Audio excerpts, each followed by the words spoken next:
Everyone. We're going to give a few more minutes for folks to join, but today is a special topic, so we look forward to seeing you on, but hold tight. We'll be back in a few.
Good morning, everyone. Just wanted to do a quick mic check. Can everyone hear me? Yes, we can. Hi, Navish. Yes, and we will be starting at around 10:03. We usually give folks about 3 minutes to really come on. As you can see, like the numbers are still increasing. Sounds good. Thank you.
Good morning and welcome to this special topic. We're going to be doing a deep dive into dental data.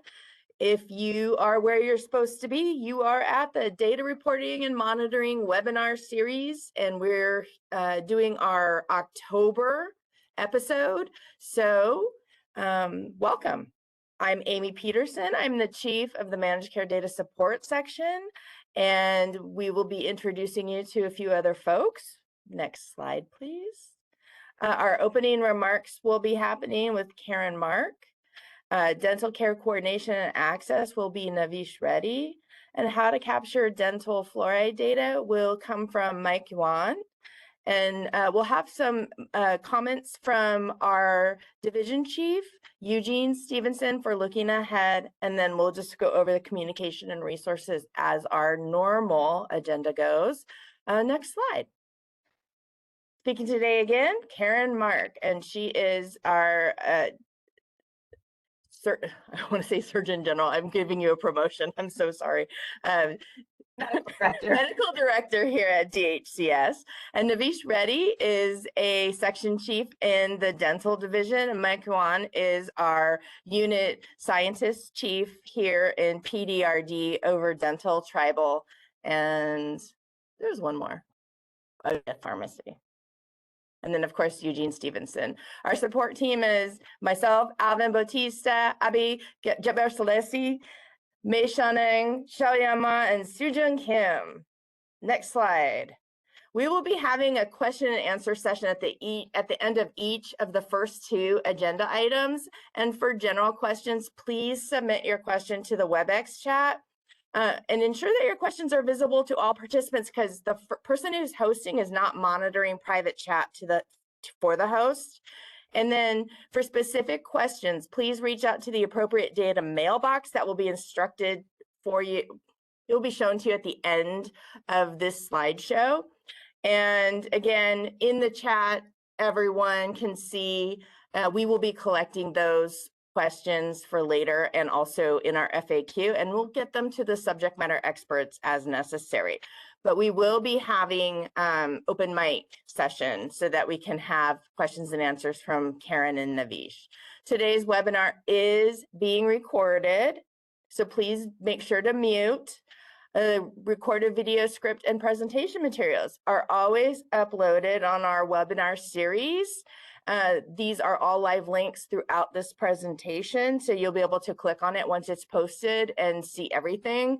And then that particular webinar page has a lot of resources and information.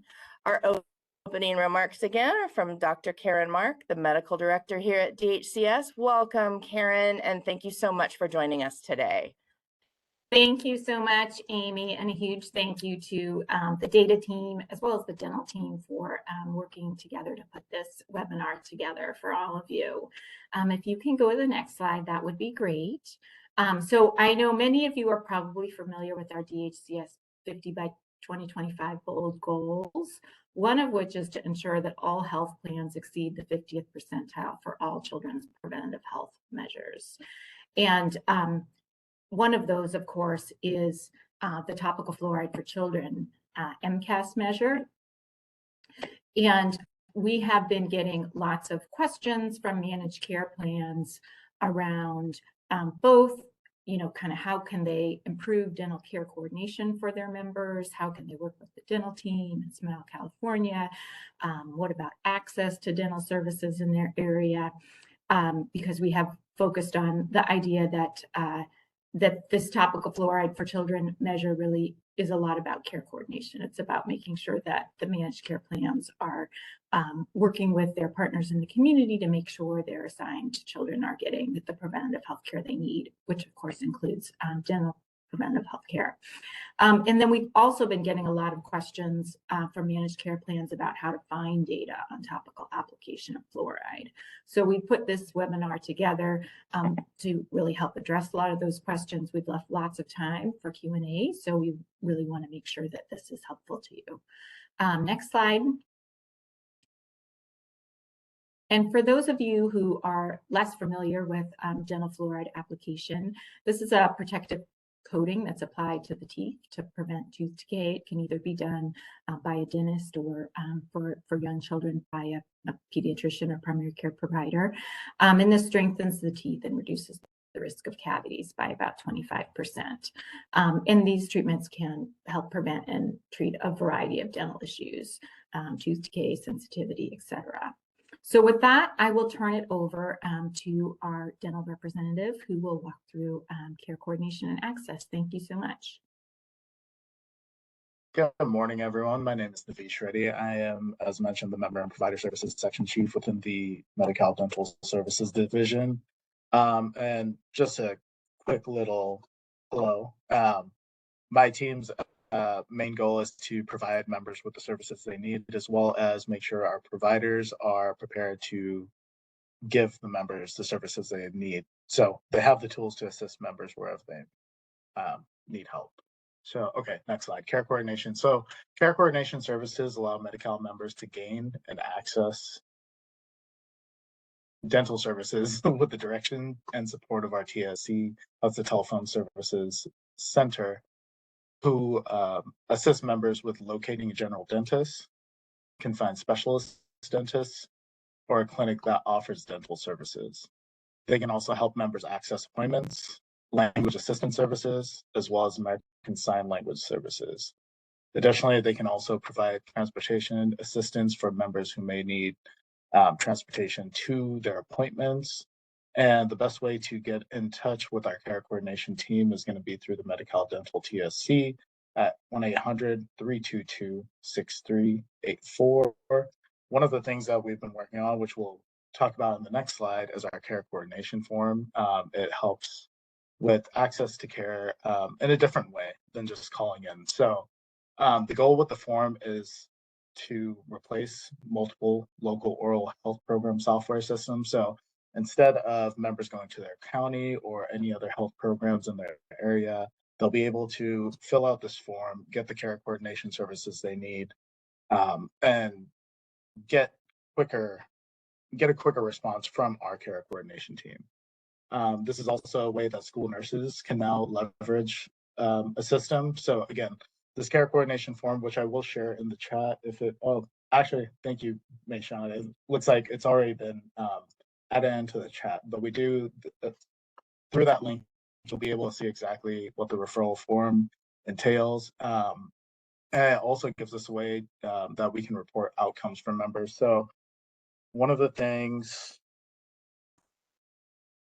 that this can do is, even if you're going to, a normal medical health appointment, your doctor or provider will be able to fill this out too, just to help you out find the services they need, as they may not be able to provide the dental services. Additionally, just for a little bit of data, on average, we're receiving about 250 of these a month. So it's great to see that the form is being used by members as well as other providers. And currently, as last reported by our care coordination teams, members and or the inquirer for the members are receiving assistance within one state workday. So yeah, as I mentioned, this is a way to speed up the process, make sure members can get the services they need quicker. Next slide, please. All right, a little bit of a provider enrollment update in in calendar year 2022 to 2023, there has been decreased processing times for provider enrollment. So it's taking about 18.3 days for rendering provider applications, as well as 7.62 days for billing provider applications. And right now, as we're seeing it, about 40% of all active licensed dentists are enrolled with Medi-Cal. To expand on that a little bit, we do have additional outreach efforts. One of the things that the care coordination team, or let's say provider outreach team, has been working on is reaching out to Medicare providers who may not be part of Medi-Cal Dental. So we have been getting a few more Medicare providers joining the Medi-Cal Dental team, and overall just expanding throughout the state. Next slide. All right, mobile dentistry. So one of the things that we kicked off earlier this year in April or May, apologies, was our mobile dental van tour. So this is just another way that Medi-Cal can engage with community members. Providers will drive out to a site and provide full scope services for the member and assist them in establishing a dental home. Currently, there's about 21 events throughout the state this year, and it is growing. We're getting a lot of interest from other counties, learning about it. So it's great to see that this is hopefully in the future expands to even more counties, even more events. It also gives us opportunities for a partnership and engagement with local oral health plans, school districts, and managed care plans. We have had a few events, which will come up in the next couple of slides, but it'll kind of give you an idea of, what the events kind of look like. But yeah, the positive outreach is just great to see with this event. Additionally, there's been increased interest by managed care plans and the California Dental Association. Next slide. Okay, so as mentioned, here's a couple pictures from our mobile dental van kind of tour kickoff, which was held at Fresno State College, or Fresno Community College. But this kind of gives everyone an idea of what our vans look like, the mobile dental van insides. Currently, the van can provide exams, x-rays, cleanings, sealants, as well as extractions. So it was a great kickoff event. Again, we had partners from local oral health programs, as well as our partners at CDPH join us as well. So it was a great way to kick it off and provide services to counties that may not have the dental provider numbers that they need. Next slide, please. And then this was a more recent event that was held in Trinity County with Trinity County Health and Human Services. So again, it wasn't necessarily a kickoff, but it was a way for us to expand and kind of have a little more exposure. Even though we do have events all over the state, we can't always make every single event. So it's good to just have our team members there to actually, you know, meet with the members and providers if they show up and kind of have that outreach opportunity. Next slide, please. All right, teledentistry updates. I do have a couple links which I'll be dropping in the chat as well. So teledentistry updates for dental services. The first one I'm dropping in the chat is regarding our expansion on teledentistry. So with teledentistry, we want to make it available, especially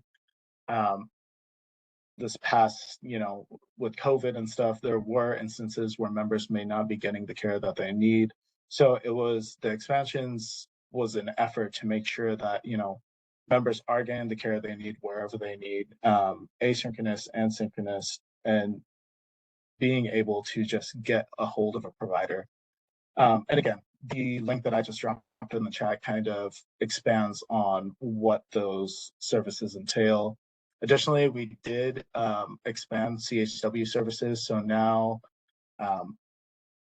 dental providers can easily provide CHW services as needed. So you'll see in the chat the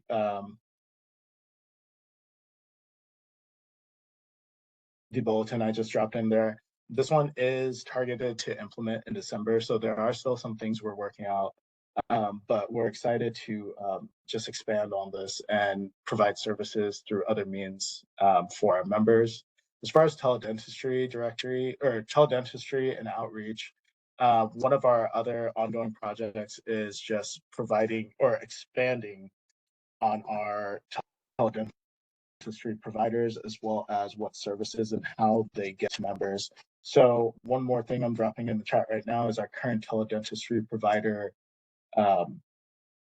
directory. So this can be found through Smile California in our Find a Dentist section. This is a little data at this point, but we are making updates very soon to include also our dental managed care plans and how members who are under the plans can find teledentistry services through their plans. Additionally, we are working on flyers for emergency departments. One of the big goals with teledentistry outreach was we're finding that a lot of members are going to the emergency room to get services rendered when it may be easier to set up a call for teledentistry and then find a general dentist who would be able to perform, or a specialist who would be able to perform the care they need. And as mentioned before, it's available for fee-for-service and dental managed care as well. Next slide, please. Oh, all right. And were there any questions? For questions for Karen or Navish, please go ahead and raise your hand and our team will unmute you in order of your questioning.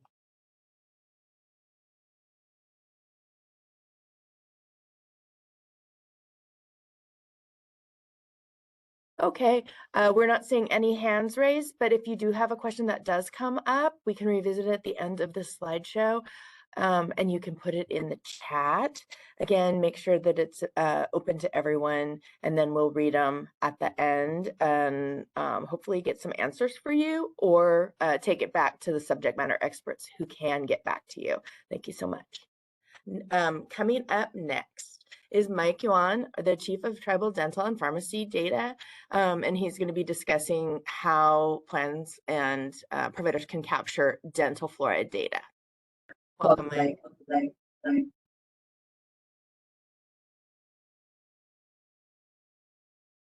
Hi, everybody. Good morning. My name is Mike Yuan. As Amy mentioned, I'm in the Tribal Dental and Pharmacy Data Unit, and here today we talk about how the DHCS will capture this dental fluoride applications data from our data warehouse, also known as MIS DSS.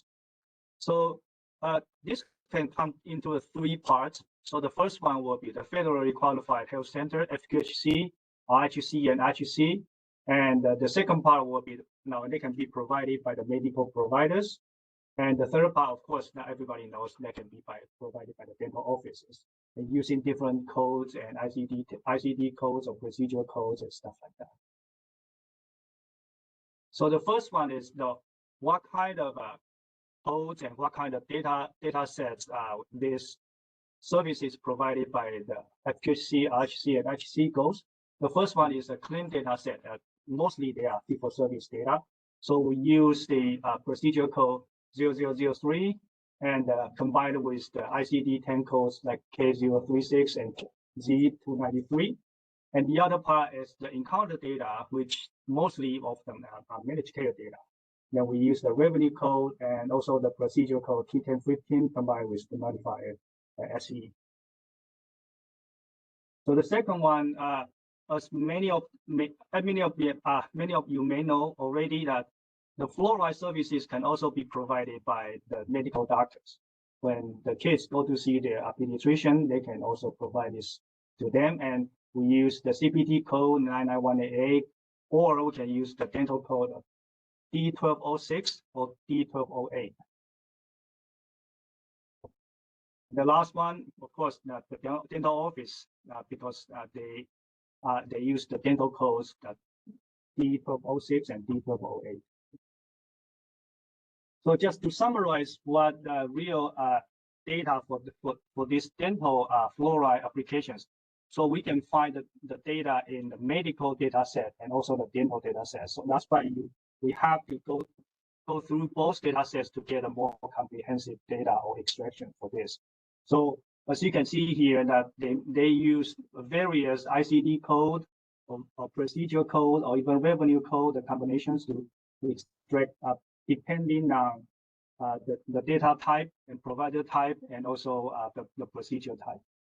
And lastly, but DHCS in our data warehouse, the MIS DHCS, we only capture this paid claim or encounter data, which related to the dental fluoride services. Those been denied or under progress, we cannot process that yet. Next slide, please. So if you need additional resources or information, here are two links that might be helpful for you to get more information. And if you have additional questions, just like Amy mentioned, you can send that through the chat or through the email to the team. So we will process that and get that back to you as soon as possible. Thank you. We have a couple questions, and I'm going to go back and read. Do I have feedback? I think you might have to mute your speakers. Okay. All right. Do you have a data recording of the patient attending the services? How is that done? I don't know if Karen or Navish can take that question. Navish, are you feeling confident you can answer that one? Well, I'm assuming this is attending for the mobile dental van tours or teledentistry. Or Ahmad, I guess if you could clarify that in the chat. I can't unmute anybody.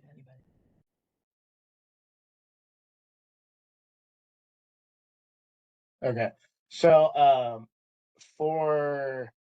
don't have the numbers on hand, unfortunately. This was something I was trying to get prior to the meeting, but that's something that we can definitely work to get, just to get the numbers on how we're looking as far as attendees to the mobile dental van tours, how many people we're serving. So once we have more information, maybe that's something we can share with the attendees at a later date. Okay, that sounds great. Another question is medical fluoride application data shared with the DMC plans for those DMC members, and if so, how? Do you have a dashboard or anything like that, Navish? Unfortunately, I wouldn't be able to share that. I mean, well, no, I wouldn't be able to, but I don't have the data to share on that. Okay, we can probably help you with something like that. Okay, and then there is another question. And this one has to do with the codes, which might have to go back to some subject matter experts under Mike, but for the codes provided for use for the FQHC, RHC, and IHC groups, none of the procedure ICD-10 and revenue codes count for fluoride compliance per the CMS specifications. What can we do as health plans to get the auditor approval for compliance? Great question. That's probably something that we need to get back to and take it to the frequently asked questions page, and we'll have a separate page for section for dental to cover some of these really good questions. And then another one from Omar: how are managed care plans anticipated to acquire dental data pertaining to services rendered to members? How are managed care plans anticipated to acquire dental data? We're going to take that one back too. Okay. For HEDIS reporting. Actually, I just, so managed care plans do receive data, the data feed from you all in terms of a medical data feed, is my understanding, and a dental data feed.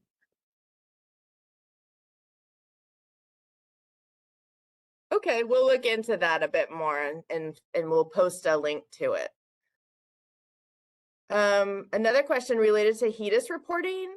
Claim status does not matter. So by only providing paid claims, managed care plans will underreport the fluoride metric. That's an interesting one. Does anybody have any comments for that for Ryan?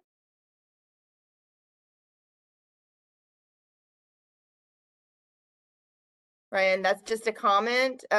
We might be able to, for the second question up on top is what I'm guessing. So we might reach out to you a bit so that we can figure out if we can add that to our FAQ. Thank you for that answer.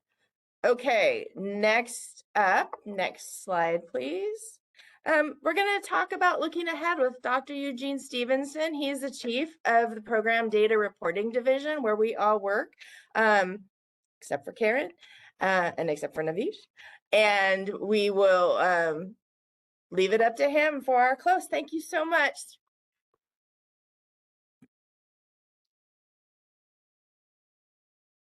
Thank you, Amy.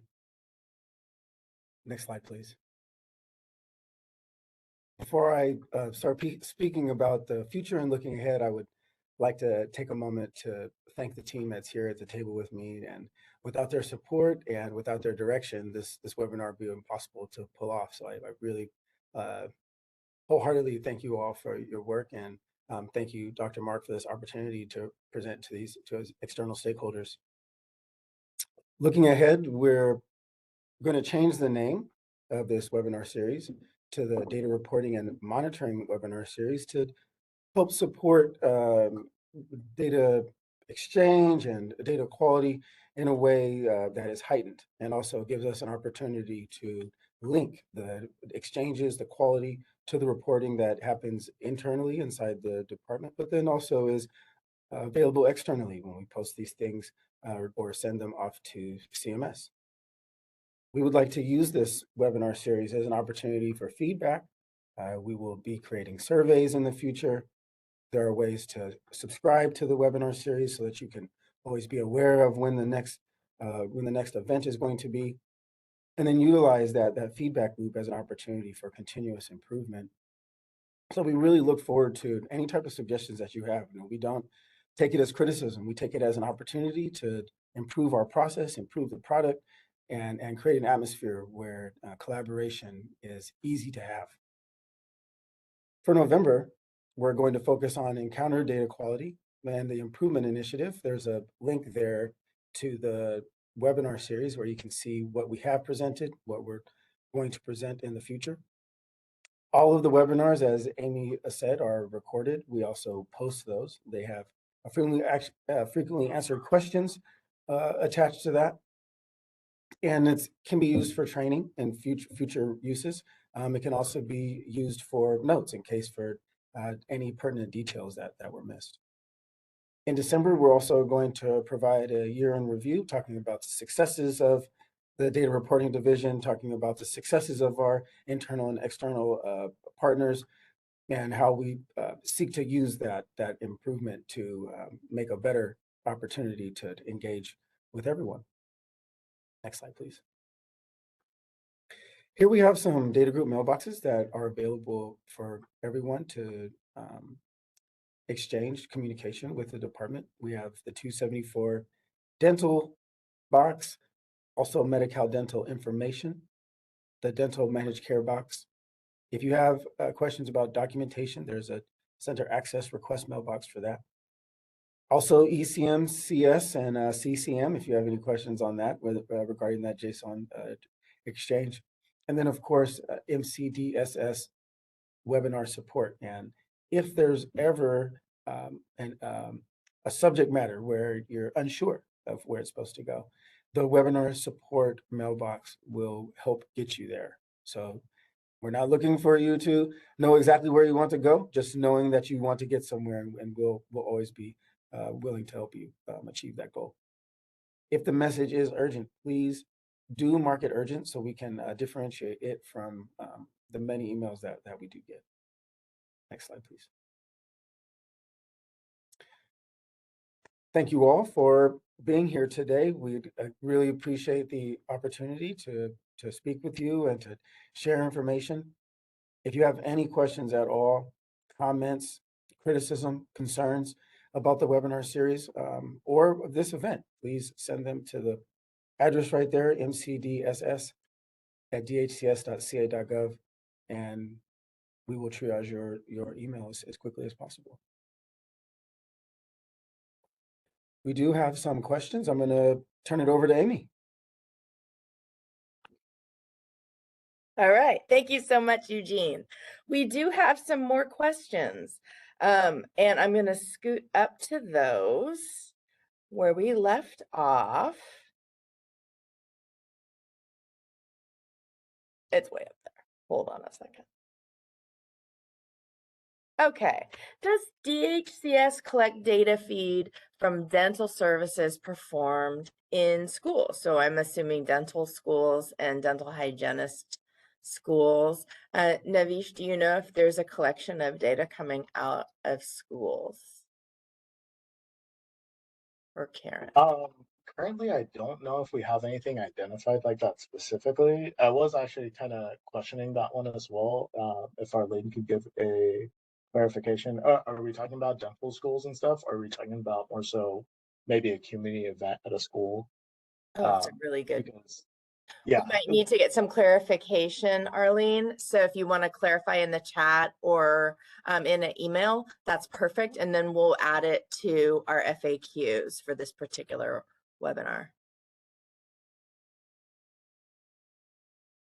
And then from Christine, can I also receive follow-up on whether only paid claims were sent to MCPs in 2023? Okay. That's a really specific one, so we'll go ahead and answer you specifically. But Karen, did you have something that you wanted to? Oh, yeah, I think the data presenter addressed that, right? And said that the only thing in the data feed are paid claims. Okay. If they can. Is that Mike? That was Mike. Yeah. He's coming on, so let me just mute myself for him. Yes. Yeah, that's currently we can only process the paid claims in our data warehouse.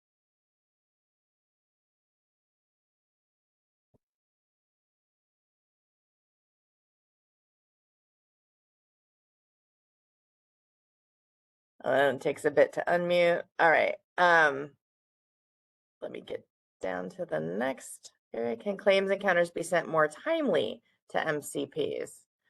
That's definitely something that we can take back and try to work on. Let's see. Okay, specific question, Access Dental Plan. Oh, I lost it. Hold on a second. DMC, Sacramento, and LA counties. does not currently receive medical fluoride data for our members. We will go ahead and take that one back to subject matter experts and get an answer for you for why that might be happening or what you would need to do in order to get that data. Again, as is posted, the webinar presentations, glossary, and FAQs will be posted on our webpage. We will have a separate call out section for this particular webinar since it's a deeper dive. And then let me see if there are any questions.